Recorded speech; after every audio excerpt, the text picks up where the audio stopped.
Hello, I'm Professor Von Schmohawk, and welcome to YU. In the last lecture, we saw how ancient people came up with the idea of fractions as a way to represent numbers between 0 and 1. At first, the only type of fractions used were unit fractions, 1/2, 1/3, 1/4, and so on. The denominator of a unit fraction, which we will represent by the letter Q, can be any natural number, but the numerator must be 1. Eventually, unit fractions were replaced with common fractions. The numerator of a common fraction can be any integer, which we will represent by the letter P. When representing the value of a fraction on the number line, the denominator specifies how many equal parts each unit length is subdivided into, and the numerator specifies the number of those subdivisions in the fraction. Using the number line, we can visualize arithmetic operations with fractions in much the same way we visualize arithmetic operations with integers. Integers are represented as multiples of the unit length. However, to represent fractions, we use multiples of the subdivisions determined by their denominators. For example, if we add the fractions 3/5 and 4/5, we use 5 subdivisions per unit length, since these fractions both have denominators of 5. Each subdivision is 1/5 of a unit. The fraction 3/5 represents 3 of these subdivisions, and the fraction 4/5 represents 4 subdivisions. Therefore, the total length adds up to 7 subdivisions, or 7/5. If we subtract 4/5 from 3/5, we start out at a position of 3 subdivisions to the right of the origin, and then move 4 subdivisions to the left. We end up 1 subdivision to the left of the origin at -1/5.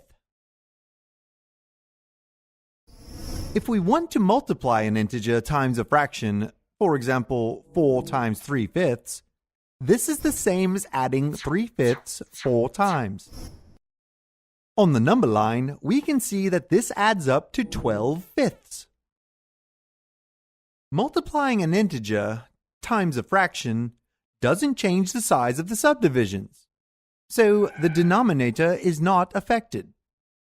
We simply multiply 4 times the numerator 3 to get the numerator of the result. So when multiplying an integer and a fraction, we multiply the integer times the fraction's numerator. For example, to multiply 3 times 1/5, we multiply 3 times the numerator 1, which gives us 3/5. Likewise, 5 times 2/3 is 5 times the numerator 2, or 10/3. What happens when we multiply a fraction times a fraction? We can visualize this by starting with a square, with a height and width of 1 unit. The area of a square is equal to its height times its width. So this square has an area of 1. Now if we divide the square into 4 equal pieces, each piece will have an area of 1/4.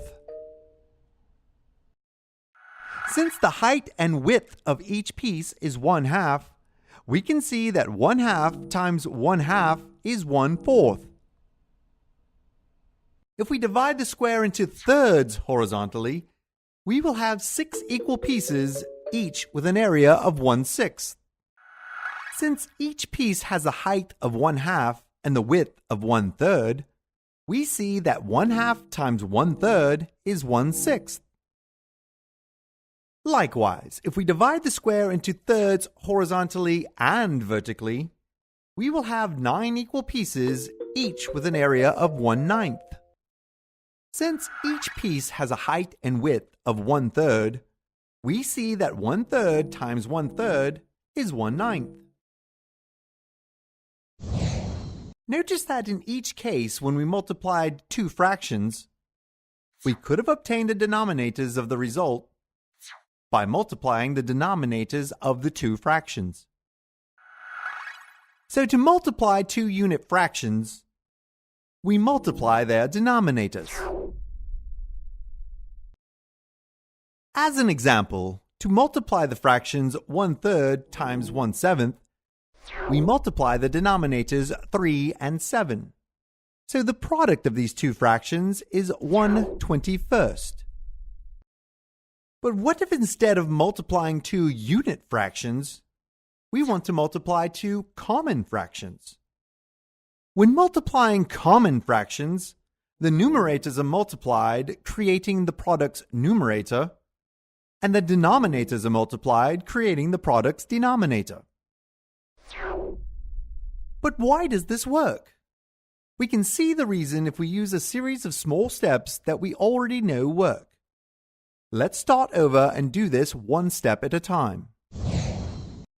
We'll start by splitting each common fraction into an integer times a unit fraction. Using the commutative property of multiplication, we can rearrange the factors. And using the associative property, we can group the two integers and the two unit fractions. As we saw, the two unit fractions are multiplied by multiplying their denominators. So now we have the product n times p, which is an integer, times the unit fraction 1 over m times q. To multiply an integer times a unit fraction, we multiply the integer times the numerator. Of course, n times p times 1 is just n times p. So when multiplying two common fractions, the numerators are multiplied, creating the product's numerator, and the denominators are multiplied, creating the product's denominator. Let's do this one more time, but instead of using letters, which can represent any integers, we'll use specific numbers.